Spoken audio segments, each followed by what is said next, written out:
Bonjour.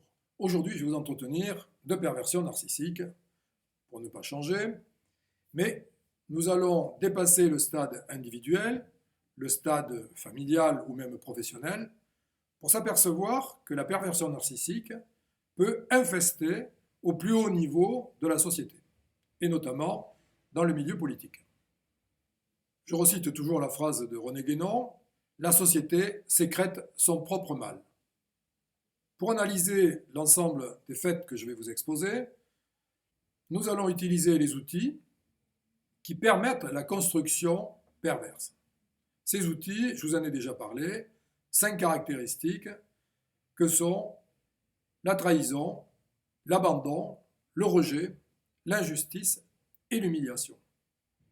Eh bien, quand les gouvernants ou les responsables politiques usent de ces 5 outils, je dirais même de ces 5 armes, il y a véritablement perversion.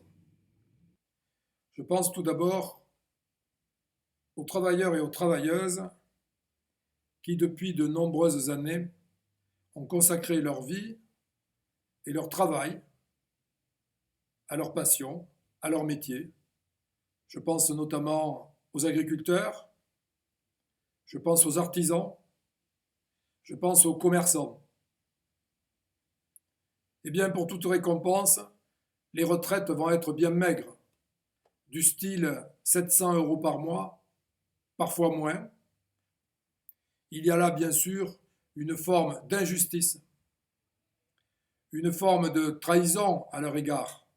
C'est de l'humiliation aussi pour eux d'être obligés de se contenter si peu, alors que nos propres dirigeants politiques, eux, qui donnent des leçons en permanence, vont s'octroyer des salaires de style 10 000 € mensuels pour des communes d'environ 10 000 habitants, parce qu'on va cumuler évidemment des mandats, on va être maire de la commune, on va être conseiller général, on va être vice-président de l'intercommunalité, etc.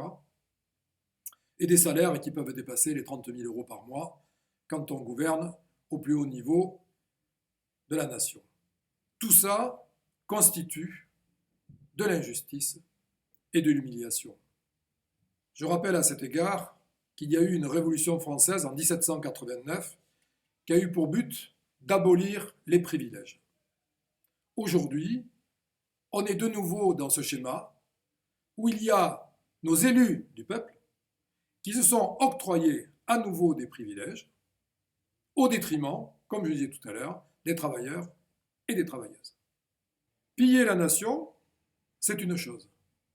Mais de surcroît, donner des leçons, expliquer que l'on a toujours raison, avoir des comportements totalement égocentriques, montrer en permanence une attitude d'orgueil, voilà, bien sûr, quelque chose qui ne va pas favoriser le plein épanouissement du peuple.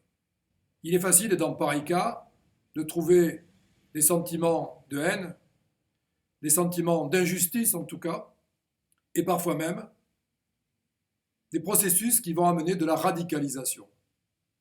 Radicalisation soit sur le plan individuel, où l'on pourra trouver des gens qui arriveront à retourner, si je puis dire, l'arme contre eux, sous forme de suicide.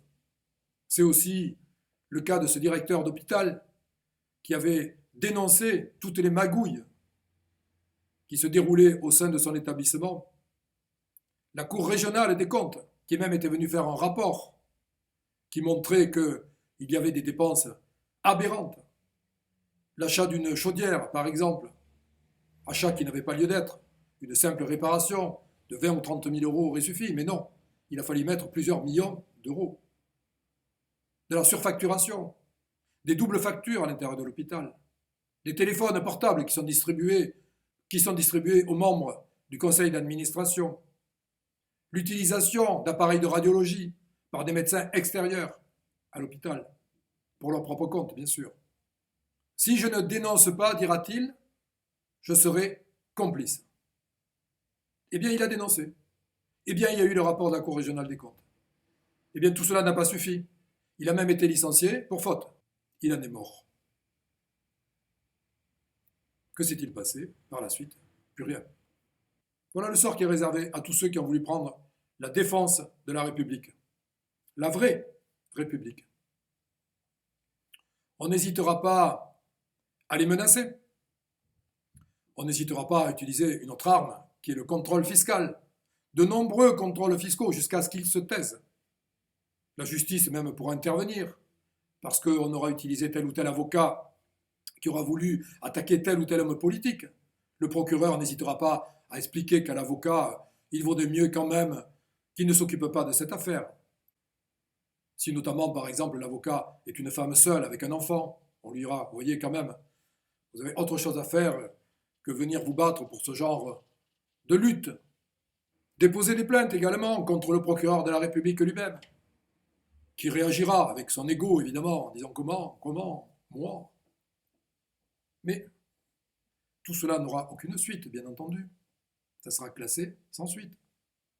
Comme je disais tout à l'heure, l'administration fiscale, à haut niveau, où des responsables prêteront main forte aux politiques, aux élus locaux, pour leur permettre d'asseoir encore plus leur pouvoir, leur ego. Parce qu'il s'agit bien de ça. Il s'agit de maintenir son ego en place. Être vu. Je n'ai pas été vu petit, donc il faut que je sois vu maintenant, à tout prix. Et la politique nous offre évidemment un moyen fantastique, ou leur offre un moyen fantastique d'y parvenir. Ce qui prouve que la Ve République a des failles. C'est une constitution qui a des failles. Ce n'est pas à remettre en cause ni la démocratie ni la République, c'est à remettre en cause les fondements même de la Constitution, dans laquelle il y a des failles, au sein de laquelle s'engouffrent des hommes et des femmes, des politiques, qui vont tirer la couverture à eux, au détriment des travailleurs et des travailleuses. Quand il ne s'agit que de détournement de fonds, ou par exemple la création d'un supermarché avec des surfaces évidemment qui sont calculées limitées en rapport au nombre de magasins ou aux surfaces des magasins occupés dans la ville, proche, et que l'on s'aperçoit que au sein de la chambre de commerce, eh bien, on va arranger un peu les chiffres, c'est-à-dire, allez, on est à 10 000 mètres carrés de construction alors qu'il n'y en avait que 4 000 d'autorisés, eh bien, allez, on fera un petit faux en écriture et puis ça passera, parce que derrière, il y aura une mallette pleine d'argent qui va permettre aux politiques locales de financer, par exemple, sa campagne législative. Mais c'est aussi l'affaire du sang contaminé, qui remonte à plusieurs années maintenant. Affaire du sang contaminé, où on s'aperçoit que l'on a un sang qui est justement impur. Eh bien, on va malgré tout expliquer que ce n'est pas important, ce n'est pas grave, non, il n'y a rien. Vous pouvez vous faire transfuser sans problème. Les hémophiles se font transfuser en toute confiance. Eh bien, il y a là véritablement une situation qui est grave. Parce que ce sont des milliers de personnes qui vont être contaminées par des maladies.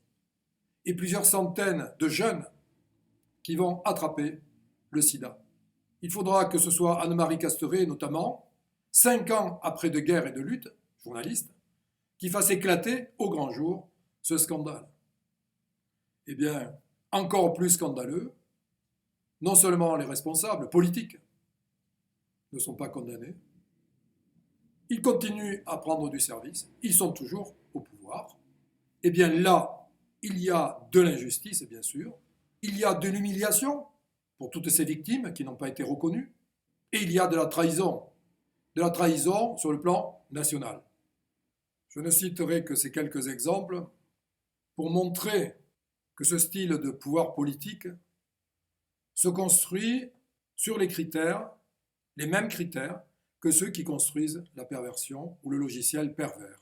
C'est-à-dire, je le répète, la trahison, le rejet, l'abandon, l'injustice et l'humiliation. Il ne faut pas s'étonner en pareil cas si il y a une réaction de la population qui va vers des phénomènes de radicalisation. Ça peut être des engagements politiques, quels qu'ils soient. Ça peut être aussi des choses beaucoup plus graves, comme des jeunes qui sont désespérés, qui n'ont plus d'avenir, qui sont fragiles, et qui vont aller s'engager sous quel drapeau? Il ne faut pas s'étonner si aujourd'hui, les réponses humaines, économiques et sociales sont violentes, parce qu'il y a de la violence quand on trahit le peuple. Il y a de la violence quand on humilie les travailleurs et les travailleuses. Il y a de la violence quand on rejette la jeunesse avec toutes les qualités que l'on lui connaît. Tout ça n'arrive pas par hasard, ce n'est que la suite logique de cause à effet. Et si l'on sème la tempête, on récolte la tempête. Aujourd'hui, on entend beaucoup parler des responsables politiques qui mettent en avant les valeurs de la République. Eh bien, ils ne représentent plus les valeurs de la République. Ils défendent tout au plus la République des camarades. Merci.